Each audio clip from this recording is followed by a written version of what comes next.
A lot of people are concerned about,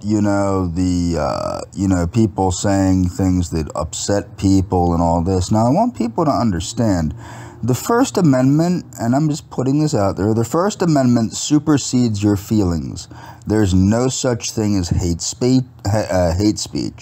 The First Amendment is that Congress shall make no law respecting an establishment of religion or prohibiting the free exercise thereof, or abridging the freedom of speech or of the press or the right of the people to peaceably assemble and petition the government for redress of grievances.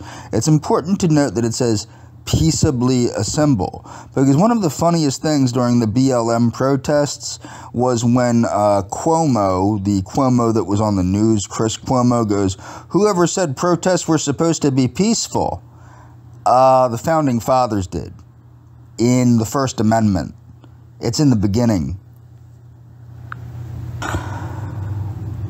So this is the Bucks County CSP meeting. As I have already shown in previous videos, Bucks County CSP is highly affiliated with NAMI. In fact, it's run by a member of NAMI, of the NAMI staff. There's the coordinator of the CSP meeting. But you will notice the fist raised in the purple circle and the word advocacy to change what is into what could be. This is a symbol of communist revolution, okay? And this is what these organizations support, either consciously or unconsciously. But this is what academia supports. This is what the mental health system supports. And this is what I mean. Whatever the prevailing mindset is in academia, whether it's National Socialist Germany, Soviet Russia, the Soviet Union itself, conservative United States, liberal United States, super crazy liberal United States, as we have now, that's promoting this nonsense, this pseudo-anarchist, kooky nonsense. That is what psychiatry sides with, to advance psychiatry. Okay?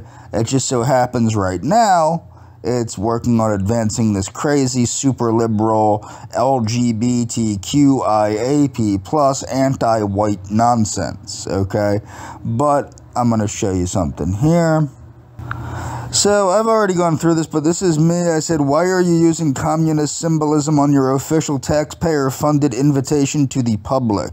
I go, I'm sure that it's only a mistake due to your unfamiliarity. It should say your unfamiliarity, but I said you unfamiliarity with the historical murders perpetrated by the various communist governments of the USSR and the People's Republic of China, not to mention the Castro regime in Cuba, but I am concerned that perhaps you might wish to reconsider using a symbol associated with mass murder, rape, and ethnic cleansing on your invitations. To which Miss McEverican said, "Hi, you are correct. I was unaware of this," which is sad. It's sad that people are unaware of the history of communism and the role that communism and social upheaval has played in the United States, or the role that violence played in the civil rights movement, or the violent upheavals and the murder of law-abiding citizens that takes place every day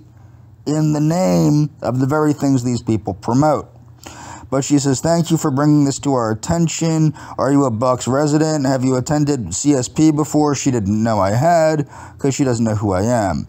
If you have attended CSP in Bucks County, you will know that this is not our intention behind the symbol. Yes, it is. She's just unaware of that being their intention, because she doesn't understand that the loopy liberal nonsense that she promotes is the same loopy liberal nonsense to promote the anarchy.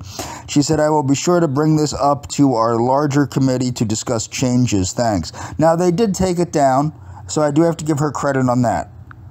These are some other organizations that use that symbol. Black Lives Matter, the Communist Party of the Soviet Union, the Jewish Defense League, which is a violent conservative Zionist group, and Antifa, all of which use the same symbol, and all of which are known to commit acts of violence against anybody that disagrees with them. Moving on. So where does calling rioters and murderers and criminals, mostly peaceful protesters, get us? Well, it gets us to places like the 1804 Haitian Massacre. So in 1804, a Haiti massacre, also known as the 1804 Haitian Genocide, so keep that in mind, the 1804 Haitian Genocide, or simply the Haitian Genocide, was carried out by Afro-Haitian soldiers, mostly former slaves, because they were liberated by Napoleon. Under orders of Jean-Jacques Dessalines against the remaining European population in Haiti, which now that's a bit of a misnomer there, because a lot of these were naturalized Haitians that were born in Haiti, white Haitians, against the remaining, quote, white, let's just say white Haitians, which mainly included French and mulattoes. Now, people that don't know what communism is probably won't know what a mulatto is. So here, let's see what a mulatto is for you people that don't know what that means. So a mulatto is a person of mixed African and European ancestry. It should say black and white ancestry. Okay, so this could be Dutch or English or Spanish or Portuguese and black. Okay, so let's keep that in mind when we're saying mulattoes. So Haitians, black Haitians, murdered what many people would consider black people. If people consider Barack Obama a black man, so if Barack Obama with a white mother is a black man, Barack Obama, who's a mulatto, is a black man, then the mulattoes that were murdered by the Afro-Haitian people were black. So if Barack Obama is a black man, then these mulattoes were murdered by other blacks. Okay? The Haitian Revolution defeated the French army in November of 1803, and the Haitian Declaration of Independence happened in the 1st of January 1804. Okay? Until April 1804, the 22nd of April 1804, squads of soldiers moved from house to house throughout Haiti, torturing and killing entire families. Okay, between 3,000 and 5,000 people were killed.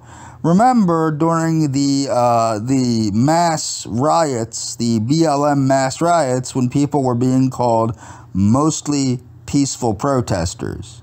Keep that in mind. If the mainstream media existed during the Haitian massacre, these people would be termed mostly peaceful murderers.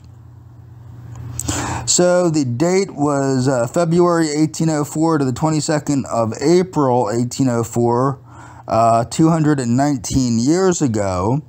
The target were white people, predominantly French people, and mulattoes, which are black people. If you consider Barack Obama to be black, they were black people. So if Barack Obama is black, the mulattoes were, of course, black people. Massacre type was a genocide of whites and mulattoes. The attack type was a massacre, a genocide against the whites and the mulattoes. Deaths, 3,000 to 5,000. Army of Jean-Jacques Dessalines. Motive, anti-French settlement. Political extremism, like Black Lives Matter practices. Racism, like Black Lives Matter practices. Class conflict, like Black Lives Matter supports and encourages. And revenge for slavery, like Black Lives Matter supports and promotes. So, Nicholas Robbins, Adam, okay, this just goes into it. Background, let's get into the massacre itself. So this is a engraving in 1806 of Jean-Jacques Dessalines. It depicts the general sword raised in one arm while the other holds the severed head of a white woman. Okay, the course of the massacre showed an almost identical pattern in every city he visited before his arrival. There were only a few killings, despite his orders. So the soldiers didn't want to commit mass murders. They only committed a few killings.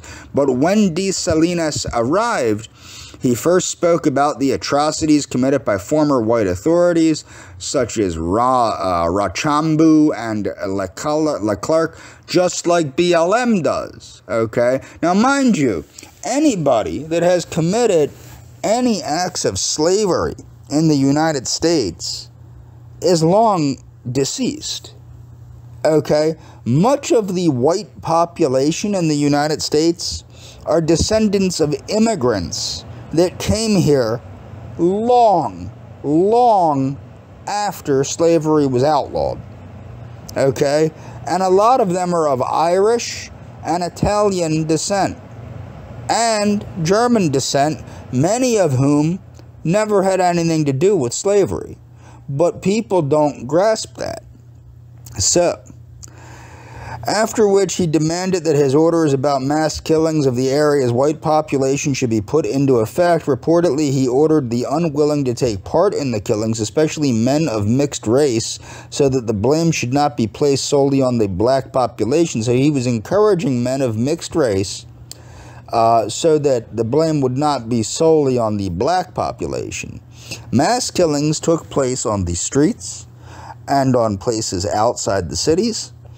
In parallel to the killings, plunderings, remember the mass looting during the BLM riots, rape, which also took place during the BLM riots.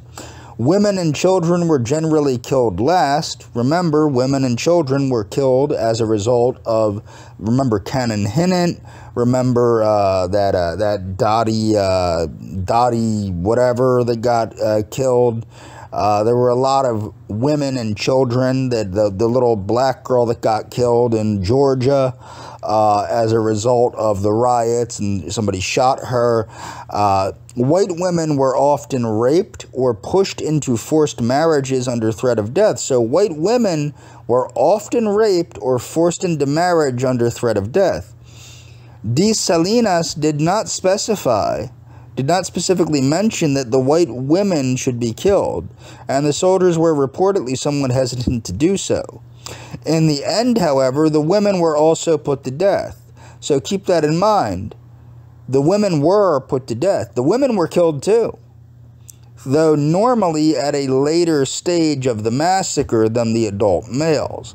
The argument for killing the women was that whites would not be truly eradicated if the white women were spared to give birth to new Frenchmen. So keep that in mind. The argument for killing the women was that whites would not truly be eradicated. Their goal was to eradicate white people if white women were spared. Now remember, that's exactly the kind of stuff that people like Noel Ignatieff have pointed out. They want to eradicate white people. Before his departure from the city, Dessalines would proclaim an amnesty for all the whites who had survived in hiding during the massacre. When these people left their hiding place, so that he would say they would have amnesty, but when they left their hiding place, they were killed. Whites were, however, hidden and smuggled out to sea by foreigners. However, there were notable exceptions to the ordered killings.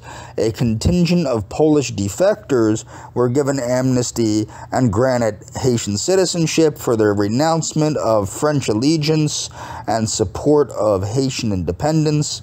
Dessalines referred to the Poles as the white Negroes of Europe as an expression of his solidarity and gratitude. The French, who were one of the two main targets of the 1804 Haiti massacre that Dessalines and his company specifically declared a massacre on, made up the overwhelming majority of the white population. Dessalines' Secretary Louis Bousrand-Tonori complained that the Declaration of Independence was not aggressive enough, saying we should have the skin of the white man for parchment, his skull for an inkwell, and his blood for ink, and a bayonet for a pen. This was the idea of these people. They wanted the skin of the white man for parchment, his skull for an inkwell, and his blood for ink. Dessalines later himself specifically pledged to kill every Frenchman who soils the land of freedom with his sacrilegious presence. The people chosen to be killed were solely targeted based on skin color. They were solely targeted based on skin color, solely targeted based on skin color. So it didn't matter if they were liberals, okay? Rather than their political association with the French or nationality. It didn't matter what their political association was. They could be liberals, they could be communists. You understand what I'm saying? You understand what I'm saying here? Despite choosing solely on skin color, the white victims were almost entirely French, who were one of the two main targets of the 1804 Haiti massacre. Dessalines and his company specifically declared a massacre on as virtually the entire white population composed of French people. Under Dessalines' instruction, mulattoes were also targets along with whites. It was said that he ordered every white and mulatto to the square in front of the government house and kill them all at once. Mulattoes oftentimes were more French-aligned, having more rights than the African slaves, in addition to owning property and sometimes even being educated in Europe. A civil war, the War of Knives, had previously broken out between blacks and mulattoes, which caused Dessalines to order the massacre of mulattoes. This was met with some contention. However, when accused of being the one who orchestrated this massacre, Toussaint said, "I told Dessalines to prune the tree, not to uproot it." About his targets of the massacre, Dessalines' slogan exemplified his mission to eradicate the white and mulatto population with the saying, "Break the eggs, take out the yolk," a pun on the word yellow, which means both yolk and mulatto, and eat the white. Upper-class whites and mulattoes were not the only target. Any white and mulatto of any socioeconomic status. So any white or mulatto of any socioeconomic status was also to be killed, including the urban poor. During the massacre, stabbing, beheading, and disembowelment were common. In Port-au-Prince, only a few killings had occurred in the city despite the orders after Dessalines arrived on the 18th of March. The number of killings escalated. According to a merchant captain, about 800 people were killed in the city, while about 50 survived. And I'm going to move on. You can read this. You can finish reading this on your own. It covers a little bit about Haitian voodoo. Okay, moving on. So did this only happen in Haiti? No, it happened in Zimbabwe. White Zimbabweans were targeted, or Rhodesians as they were once called when the country was Rhodesia. They were targeted by Robert Mugabe. Whites were being accused of training hit squads to overthrow Mugabe, blah, blah, blah. You can read this on your own. I would also highly recommend people look up the term farm murders. In South Africa, South African farm murders. That's a very interesting thing there to look up. So people will remember in critical race theory supports the concept of separatism, of black racial separatism. That's what it calls for. That's what critical race theory calls for, is black racial separatism. So what happened when white people tried to separate from society so then they could have an all-white area? So recently at a pawn shop in rural Nevada, I met a man named Zachary with the words tattooed on his knuckles. That timing is significant. 15 years ago in 2001, when the Aryan Nations compound in Hayden Lake, Idaho, was shuttered, bankrupted by litigation from the Southern Poverty Law Center. So they were put out of business by the Southern Poverty Law Center, an agency, a non-government agency that has been found guilty of racism itself. Okay? So keep that in mind. Okay? Something that's otherwise extremely difficult. I had a good track record and good relations, he said, and the camp at Hayden Lake closed and everything was up in the air. Recently in Idaho, blah, blah, blah. So Zachary was taken to Hayden Lake from his Washington home in 1985. From the age of 12, he lived there without his family. He was part of the Aryan Nations Youth Wing at first, eventually making rank as lieutenant. Recently in Idaho, a bunch of young kids walk up to him that were skinheads. Zachary told this dude, and they said, "Hey, we know who you are." I said, "No, you don't know who I am." Remark 12, "I can't talk about that," he said suddenly in a cage, yada, yada, yada. Reverend Richard Butler, founder of the Aryan Nations Church, accompanied by his skinhead followers in Hayden Lake. My point is, when whites try to separate, when they try the same thing as the blacks promote in academia, okay, black people are promoting this in top universities, and they're being met with fanfare. When white Americans do the same thing, they're put out of business, okay? They're given negative press. Dig what I'm saying? Moving on. So I'm all for selective breeding in the sense that I believe that people should be encouraged to find the best mate that's suited for them. And intelligent people should have intelligent children. I'm not against that. I believe that behavior has a very real genetic component. But I don't believe in negative aspects of it, and I'm going to get into that. So Francis Galton created the term eugenics, which translates to well-born from the Greek word eugenes. The purpose of eugenics is to improve the quality of the human race by encouraging the reproduction of humans with desirable traits. So to encourage the reproduction of humans with desirable traits and discouraging those with weaker traits. Genetics reinforced the prejudices of the time by deeming those with desirable traits. Now, this is the thing. In my opinion, you cannot legislate what desirable traits are. What I consider desirable traits in a mate might not be desirable traits to somebody else. What I want as desirable traits in my offspring are not what somebody else might want as desirable traits. The best you can do is have a well-educated population, well-educated in the life sciences, well-educated in animal breeding, well-educated in these things, and then hope for the best. Hope that they make the best choices, okay? But in addition, criminals, but this is the thing.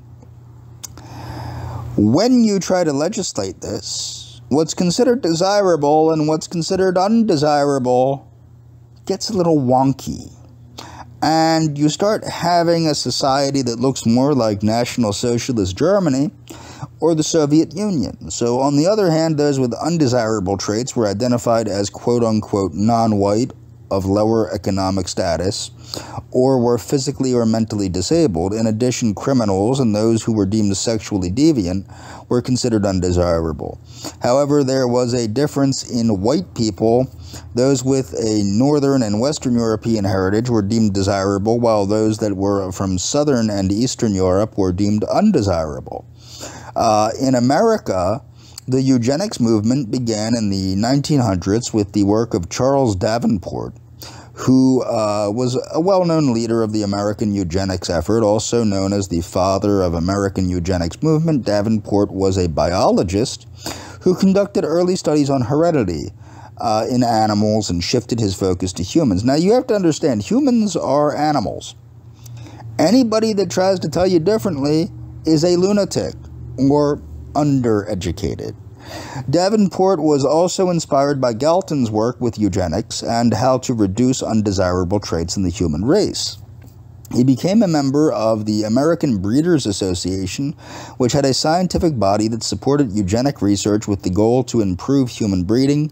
In 1910, Davenport formed the Eugenics Record Office at Cold Spring Harbor in Long Island, New York, where Harry Laughlin worked by his side as the superintendent. Okay, so what's negative eugenics? Well, this is where we're getting, okay? This is the kind of thing that was practiced and will be practiced again if the mental health agencies are not brought back to sanity and academia is not brought back to sanity.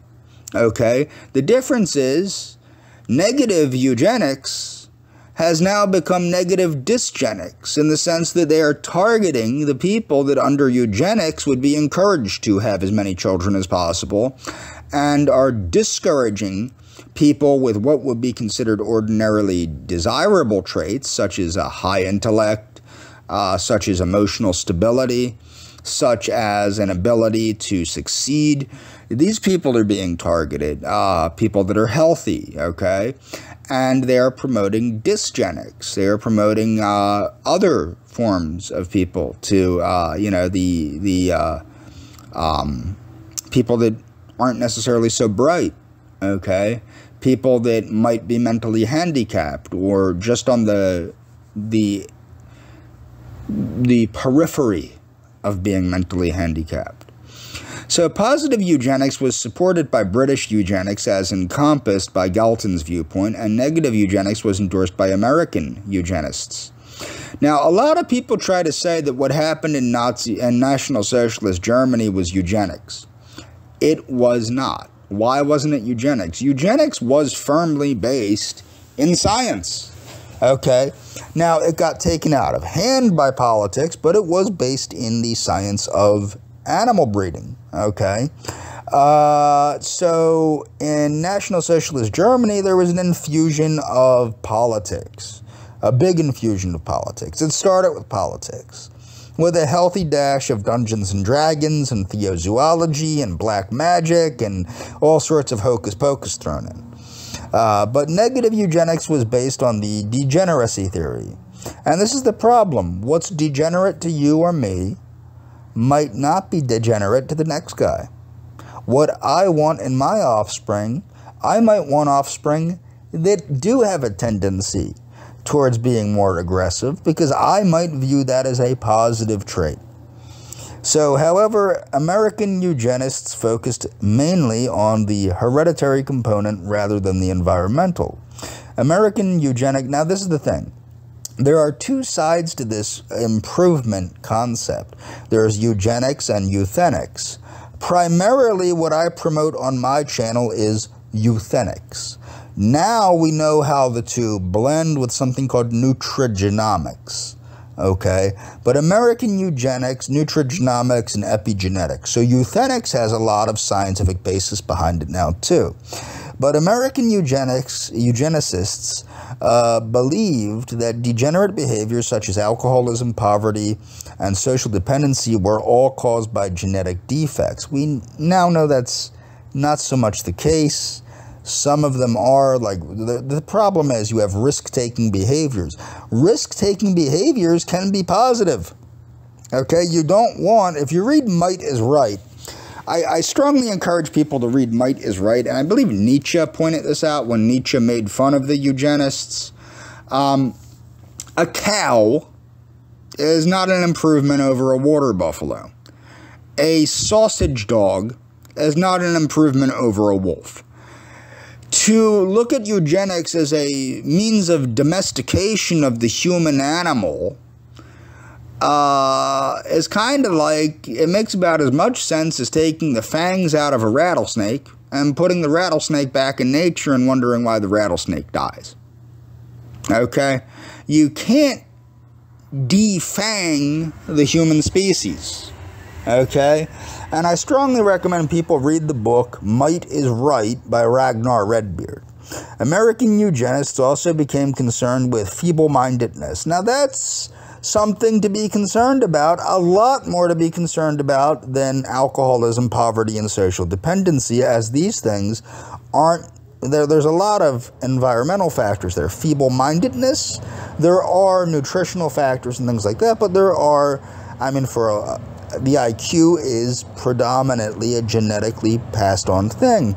But abnormal behavior, sexual promiscuity, criminal behavior, some of these things, such as sexual promiscuity, might not necessarily be a bad trait, especially when you want to continue the species. One attempt to reduce the undesirable traits was through forced sterilization. We are right around the corner from that, and a lot of the psychiatric medications that are forced down the throats of unwilling mental health clients are sterilants. Dr. Harry Clay, and this is where mental health is going faster than a rocket ship, okay? So the first sterilization law was passed in Indiana in 1907, blah, blah, blah, blah, blah, feeble-mindedness, yada, yada, yada. But the point is, what's feeble-mindedness? If you go strictly by IQ, I don't think that's fair, because I do think nutrition does play a factor in that, even though IQ is predominantly genetic. And I've done whole videos on my view on an IQ-only concept. I don't think it's a great measure, okay? I think there's people with average IQs that do just fine, okay? I think there's people with high IQs that do absolutely awful. Okay, most of the sterilization operations were conducted in California. Keep that in mind, you hippies. So most of them were conducted in California. In fact, the California Eugenics Society are the ones that sent the people over to Germany to educate the Germans on how to perform eugenics. Where more women were being sterilized than men, as many were deemed immoral. So what it was is if somebody said their daughter was acting in an immoral manner, they were put in an institution and forcibly sterilized. So in many ways, these eugenics laws were turned into a modern-day witch hunt, okay? So there was also a prohibition of the mixing of the races. In 1896, Connecticut prohibited people that were feeble-minded or had epilepsy. So keep this in mind, or had epilepsy. Now these could have a nutritional basis, not a genetic basis. And if you watch Dr. Wallach's lectures, I strongly recommend that people watch Dr. Wallach's lectures. I have playlists. Just go to the Wallach lecture playlist, particularly Dead Doctors Don't Lie, and watch his videos on nutrition. What can be fixed with perfect nutrition is remarkable. I also recommend reading all of Dr. Wallach's books. The thing is, you can't successfully practice selective breeding without practicing euthenics. So euthenics, which is the control of environmental factors like nutrition, exercise, and the control of the environment, you can't successfully really practice eugenics without first understanding the role of the environment, and we're understanding the interplay of these two very well. Many eugenists accepted birth control as a method of reducing procreation. Leading the birth control movement was Margaret Sanger, who used the eugenics effort to support her agenda. Okay, so keep that in mind. If you support Planned Parenthood, the founder of Planned Parenthood was a supporter of eugenics and utilized the eugenics effort to support her agenda. Sanger was public about her desire to prevent breeding of the unfit. Sanger was public about her desire to prevent the breeding of the unfit. I own some of Sanger's books. Sanger was not a stupid person. Just as other eugenists, Sanger also supported sterilization of those who were mentally unfit. Sanger stated that birth control is a way to prevent the defectives, in her words, from producing offspring. That's the founder of Planned Parenthood. And believe me, the mental health society, the mental health industry, people like the CSP, people like NAMI, they support Planned Parenthood. Okay? Trust me on that. If they didn't, I would guarantee you they would not publicly come out and say that they do not support Planned Parenthood. One repercussion of the American eugenics movement was what events that later, now I'm not necessarily against Planned Parenthood. People know my views on abortion. I've made videos about my views on abortion. I don't hide my views on abortion. One repercussion of the American eugenics movement was that what events that later unfolded in Germany during World War II under the direction of a dude, thousands of people were sterilized that did not fit his ideal. And this is where we're getting to. If you're not fitting the mold of what the mental health community likes, you might just find yourself being sterilized in a couple years. So if you are a white heterosexual man, look out, in my opinion.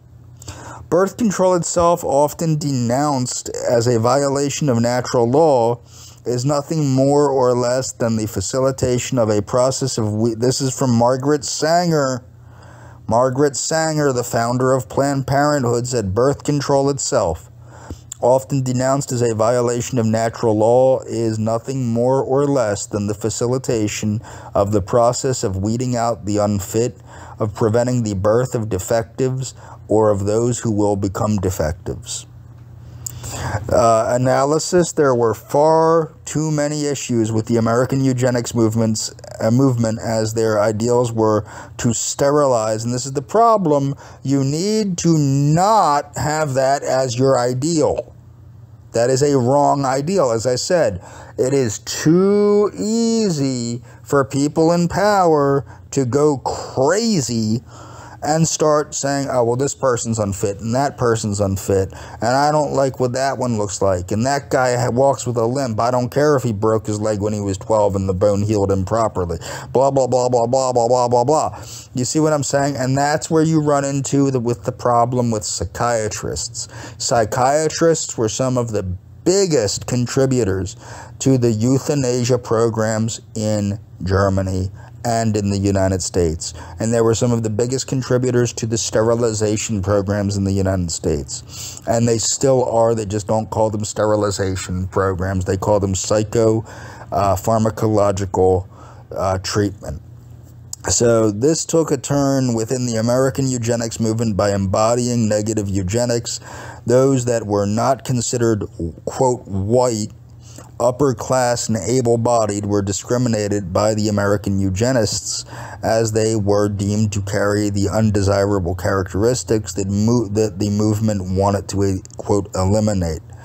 And this is the exact term. If you go back to the Haitian massacre, that's what they did. Okay? If you look at some of the wordings being used in black liberation speeches by BLM, by some of these groups, you will see the same speech being used. Okay? With this racism, classism, and ableism against much of the population, the American eugenics movement was also a source of inspiration for Germany and arguably the genocide of the Jewish people. Although the original goal of eugenics was to improve the human race through breeding, which is a fine goal. But like I said, the best you can do is have a well-educated population that knows what it wants in its offspring and hope for the best. You can't legislate something like this. Okay, it turned into alienation of those with undesirable traits through the promotion of prejudice ideals. The government also went against people's natural rights of reproduction through forced sterilization, and they still are. They just call it psychopharmacological treatment. Okay? It's the same thing. and people don't even know it's being done. Many eugenics laws also encompassed sexist ideology. Also, more women than men were being sterilized on the basis of not fitting their gender stereotype, having high morals, being pure as evidenced. They are fit for motherhood, blah, blah, blah. It is important to recognize that in American history, eugenics was a movement that worked to reduce the undesired population, to push racist, classist, ableist, and sexist ideals. The difference is the modern movements being pushed by mental health and academia. It's racist against white people. It's classist against middle class and upper middle class people. It's ableist against able people. And it's sexist against heterosexual white men. It's the same thing, just different people are being persecuted. So again, what's being promoted by the mental health people today, the mental health industry and academia, is racism against white people, classism against the middle class and the upper middle class, ableism against the able-bodied, and sexism against heterosexual white men. It's not any different than what the eugenists were doing. It's not any different than what happened in the Haitian massacre. Okay? And if nothing is done, we will end up like South Africa. We will end up like Brazil.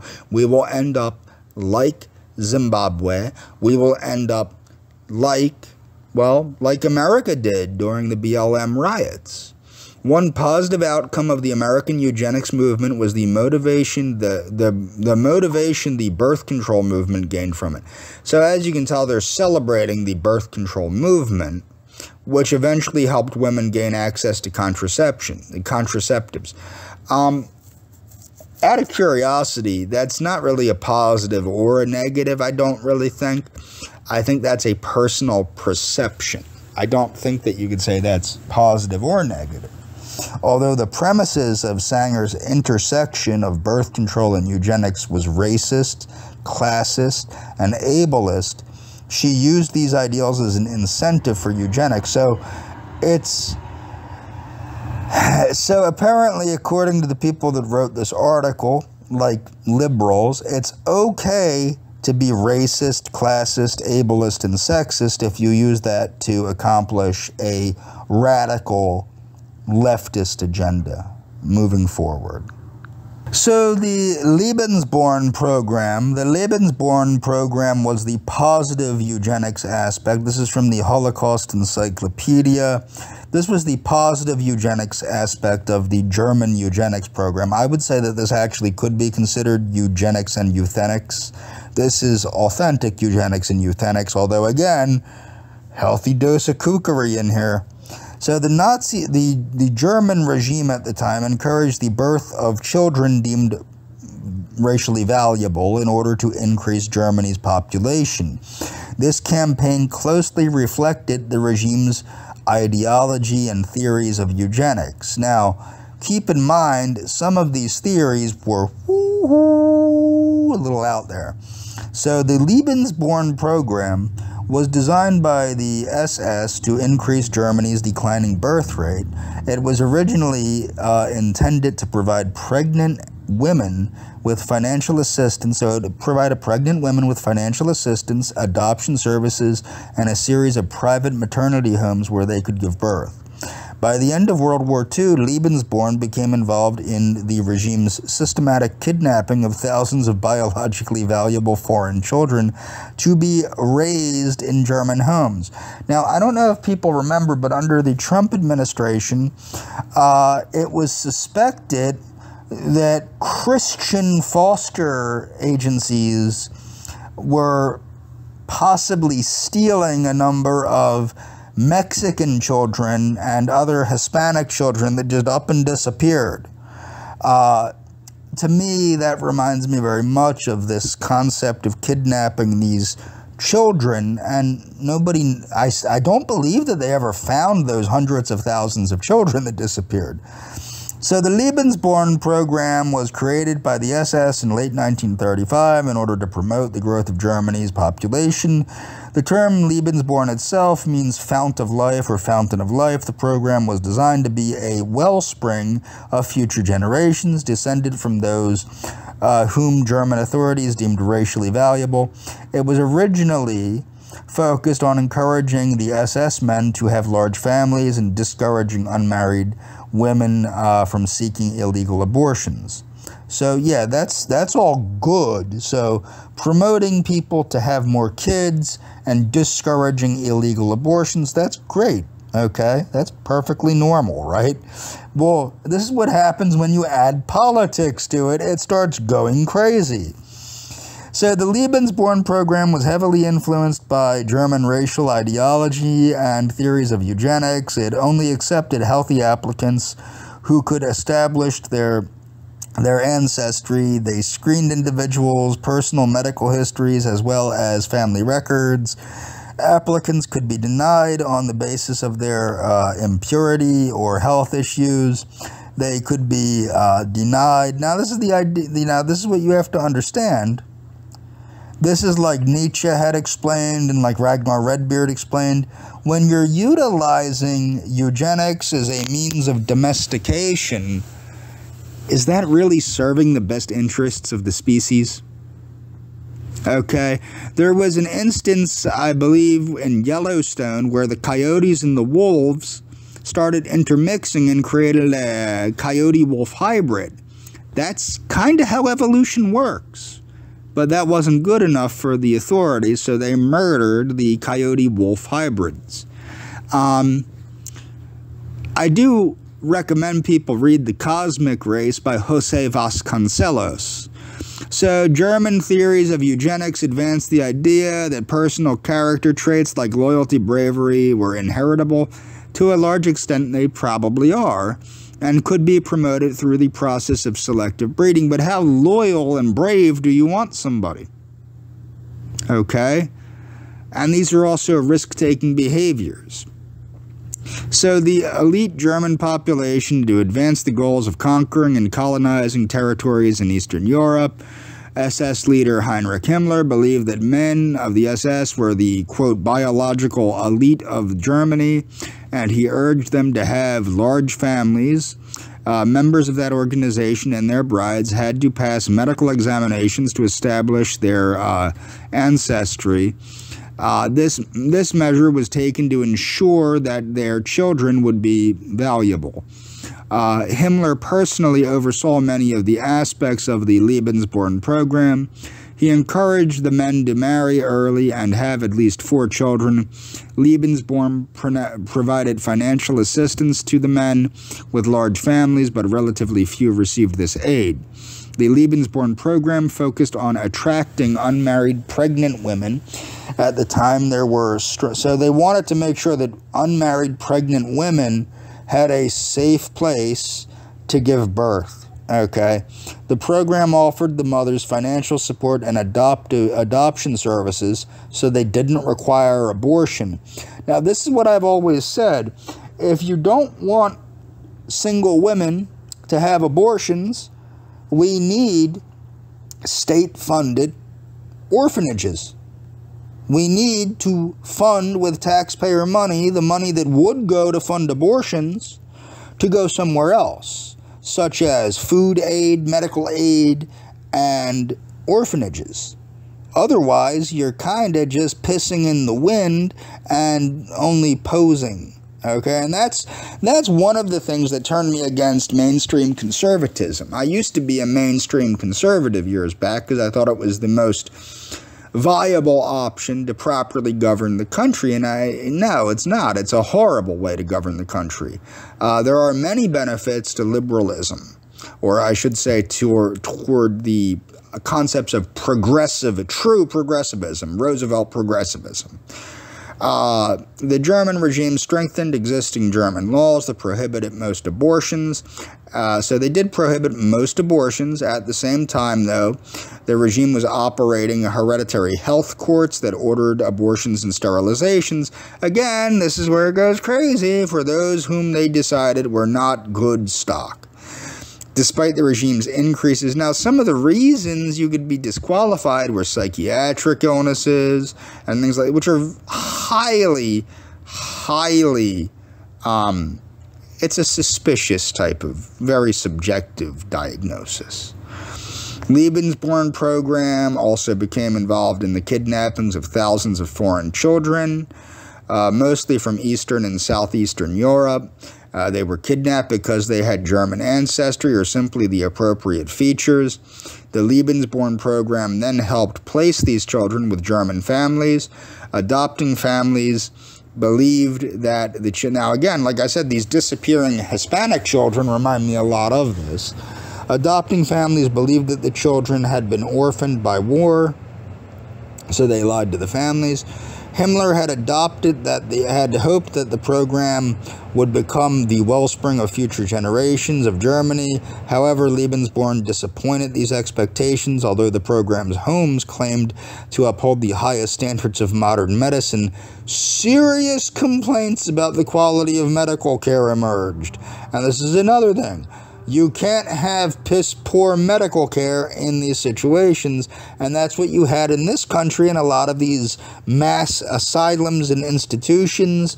So if you have piss-poor medical care, are you really going to trust the people with the dirty scalpel saying that somebody is unfit to breed?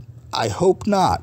But if you look at the mental institutions, either in Germany here, or these Lebensborn homes, or recovery houses, or drug rehabilitation centers, or mental health clinics, or mental health institutions in the United States, you probably shouldn't be trusting these people with providing people with services.